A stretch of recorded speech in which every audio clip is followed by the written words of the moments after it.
Le Congo n'est certainement pas la destination vers laquelle les touristes du monde entier se bousculent. Mais pour ce qui est de la prédication, c'est un vrai paradis.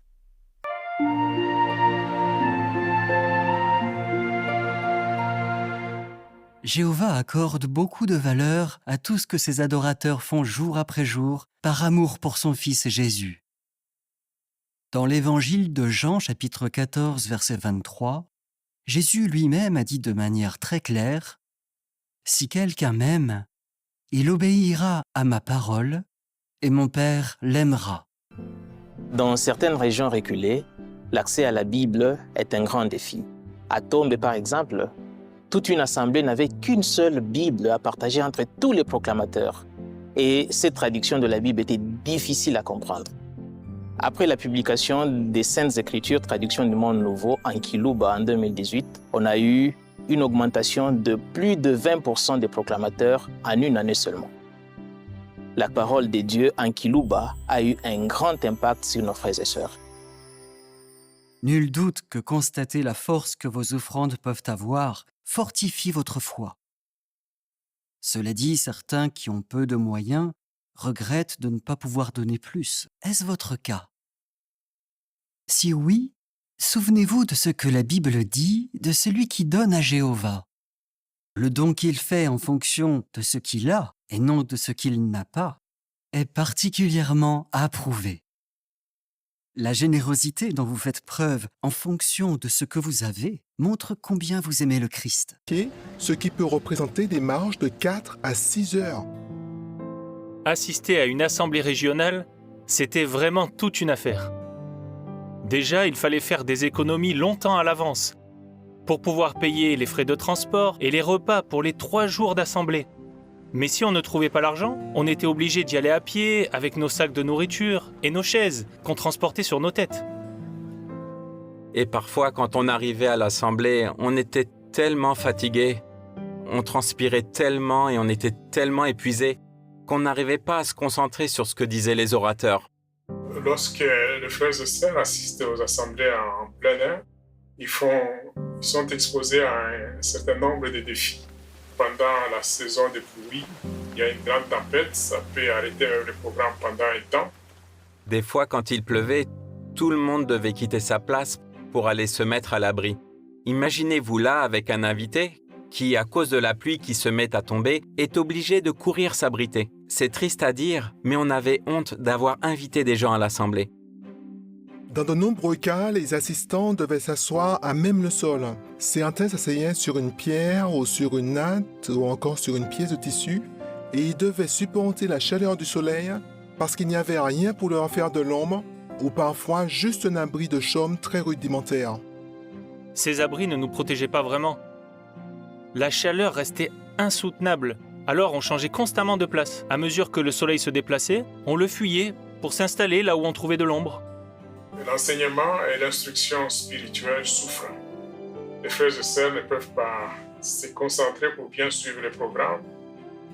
Jéhovah nous aime. On est vraiment enchantés parce que c'est vraiment accueillant. Il y a de belles places assises, ce qui nous rend fiers d'inviter toutes sortes de personnes à une assemblée. On n'a plus à craindre que nos invités aient besoin de courir s'abriter en cas de pluie. On n'a plus honte d'inviter des gens à l'assemblée parce qu'on sait qu'ils seront confortablement assis tout au long du programme. À vrai dire, nous disposons maintenant d'un lieu d'assemblée vraiment splendide. Je remercie Jéhovah du fond du cœur.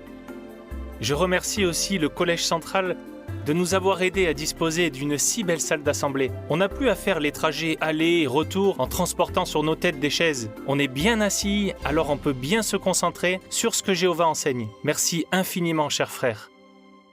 Et ce n'est pas fini, la demande ne cesse d'augmenter. Actuellement en Afrique, plus de 100 lieux d'assemblée attendent ces installations. Nous avons pour notre part l'honneur de soutenir ces opérations par nos prières individuelles et nos offrandes. Du point de vue de Jéhovah, aucun endroit du monde n'est trop éloigné. Jéhovah n'oublie personne. Et il se sert de son organisation pour fournir à ses serviteurs ce qui est nécessaire, quand il le faut et là où il le faut. Le Congo n'est certainement pas la destination vers laquelle les touristes du monde entier se bousculent. Mais pour ce qui est de la prédication, c'est un vrai paradis. En effet, la grande majorité des Congolais sont toujours partants pour discuter de leurs croyances, même avec un inconnu. De plus, comme les témoins de Jéhovah sont bien connus pour leur moralité et pour la qualité de leur enseignement biblique, il n'est pas rare que des parents demandent à des témoins de prendre en charge l'instruction de leurs enfants pour qu'ils soient bien éduqués. Ils se disent aussi qu'avec l'aide des témoins de Jéhovah, leurs enfants auront de meilleurs résultats scolaires. Sachant cela, on comprend mieux pourquoi il y a 5 fois plus d'assistants au mémorial que de proclamateurs, et que pour ce qui est des cours bibliques, chaque proclamateur du pays en dirige en moyenne 3. Comme dans d'autres pays, au Congo, la connexion à Internet est extrêmement instable dans les villes et quasiment inexistante dans les endroits plus reculés. Alors autant vous dire qu'assister aux réunions et prêcher a été très compliqué pour les frères et sœurs pendant la pandémie de Covid-19. Alors, heureusement, des dispositions toutes particulières ont été mises en place pour que nos frères et sœurs puissent continuer d'avoir accès à la nourriture spirituelle et pour qu'ils restent actifs dans le ministère.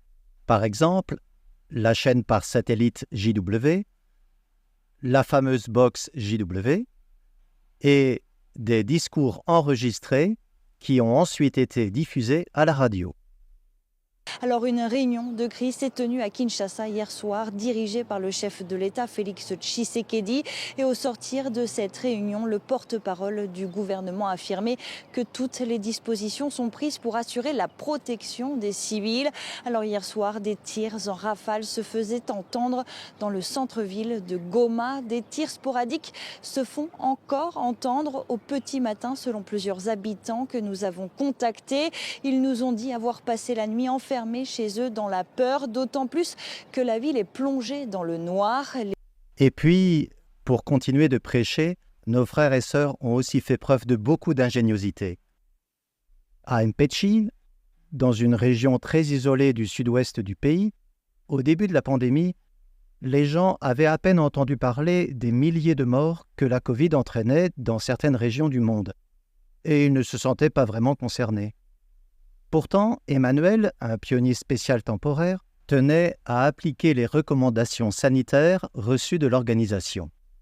Mais comment faire pour diriger des cours bibliques quand il n'y a pas Internet et que les étudiants n'ont même pas de téléphone portable? Ça paraît complètement impossible. Emmanuel a eu une idée. Sa maison a 2 entrées, une à l'avant et une à l'arrière. Alors il a dit à ses étudiants de venir chacun leur tour et d'entrer par la porte de derrière qu'il laissait ouverte. Il leur a dit d'apporter leurs chaises et surtout de ne toucher à rien. L'étudiant s'asseyait juste à côté de la porte du salon. Emmanuel, lui, utilisait la porte principale et s'asseyait de l'autre côté de la porte du salon. Donc, même enfermé chez lui, Emmanuel faisait du porte-à-porte. Revenons à présent dans les grandes villes. Là, les restrictions gouvernementales liées à la Covid ont eu des répercussions sur des milliers et des milliers de frères et sœurs qui travaillaient à leur compte et qui, du jour au lendemain, se sont retrouvés sans revenus alors que déjà ils vivaient avec pas grand-chose. La filiale du Congo a été chargée d'acheminer 3000 tonnes d'aliments de base et en tout, ce sont 200 000 personnes qui en ont bénéficié. Toute cette aide humanitaire a pu être apportée grâce à 113 comités de secours en 4 mois, un temps record. En voyant les camions décharger leur cargaison dans les salles du royaume et ensuite des centaines de frères repartir avec leurs colis, tous les gens qui observaient la scène n'en croyaient pas leurs yeux. Une fois de plus, les gens se sont rendus compte de la différence qu'il y a entre les témoins de Jéhovah et les autres religions. Pendant la pandémie, dans les autres églises, les pasteurs et les prédicateurs demandaient un soutien financier à leurs fidèles, alors que les témoins, eux, distribuaient de la nourriture gratuitement à tous leurs frères qui en avaient besoin. Au Congo, vraiment, les champs sont blancs pour la moisson, et les moissonneurs se réjouissent.